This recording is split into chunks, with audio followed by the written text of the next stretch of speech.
What's good YouTube? Welcome to my channel, Lars and Conditioning.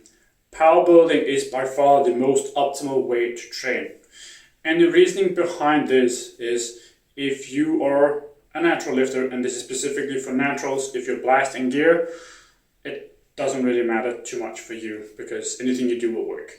But as a natural lifter, the most important indicator for you to grow is getting stronger. And the best way to get stronger is to do some strength specific work and then do some lighter work that is more volume approached. This is something that works the best for natural lifters. And this is why power building is by far the best. If you go in, let's say you have an upper body day. If you go in and you start your upper body day with some bench and some overhead and then move to your back, you have a few movements there, and then you do your isolations work and you go home. You have a couple, maybe 3 at best, of big heavy hitting movements. So let's say maybe incline bench, overhead, and some barbell rows, and then you move into your smaller isolation based work, and then you go home. That right there will be basically your meat and potatoes. You will have your big heavy movements first when you're the most fresh, and that's when you're going to lift the most weight, and it's going to create a big strength stimulus that will help you in the long run, also short run, to get bigger and stronger. If you put 50 pounds to your overhead press, you're going to be bigger. Like if you do a 100-pound overhead press for 5 and you get up to 150 for a set of 5, you will be a lot bigger. 50 pounds to your overhead is massive, especially if it's a set of 5, or especially if it's 10 as well. That's ridiculous. If you were to add that much to your overhead press, you're going to get bigger. There's just no way about it.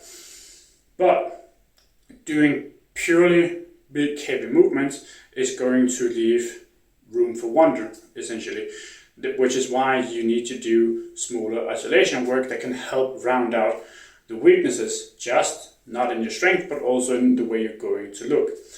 So if you were to do this, this would actually be by far the best that you can actually do.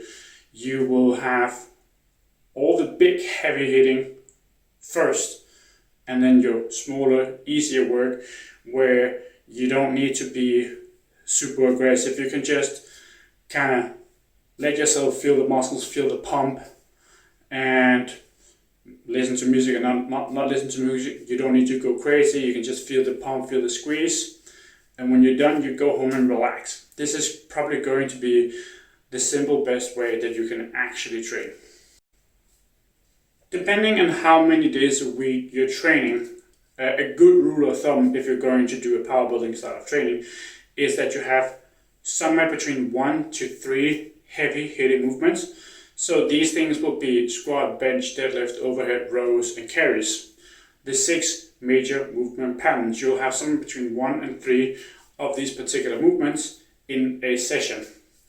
Anything beyond that is likely going to be too much and take too much energy out of you, that you will basically be skipping out on your accessory work. And you need your accessory work both for your strength levels, but also to help round out your physique, because let's face it, a lot of people are focusing on how they look. So if you want to get a better look, you also need to do your assistance work or your isolations work, because this will help you round out your physique.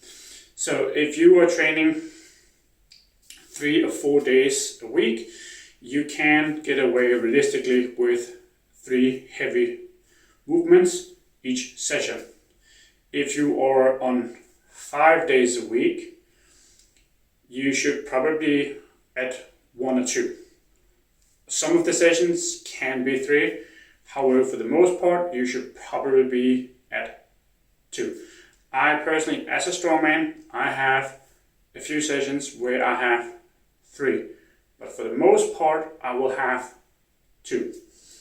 So this is going to be probably the best. You don't want to have too many movements that are big and hard, heavy movements when you have 5 days or more per week.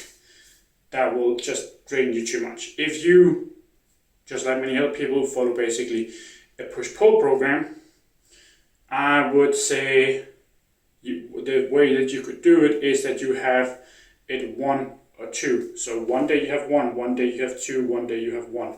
So you alternate it in between that.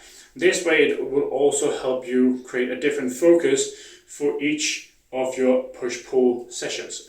And legs, of course, you will have a different amount of workload and how much strain you're actually going to go through in a given session. And this will actually also help manage fatigue, because if you one leg day have, let's say, just squats, and then you do isolation work after that, that it's not going to be ultra taxing. But then 3 days later, when you have your next leg day, you maybe have squats and deadlift, or deadlift and then some lighter squat variation. That's going to create a lot more fatigue, but since you're going to alternate one of the other days, it's going to help you manage the fatigue. And this is actually one of the ways, if you're going to follow a push-pull program, then you will be able to get away with it a lot more easily. Thank you for watching. Lars and Conditioning, signing out.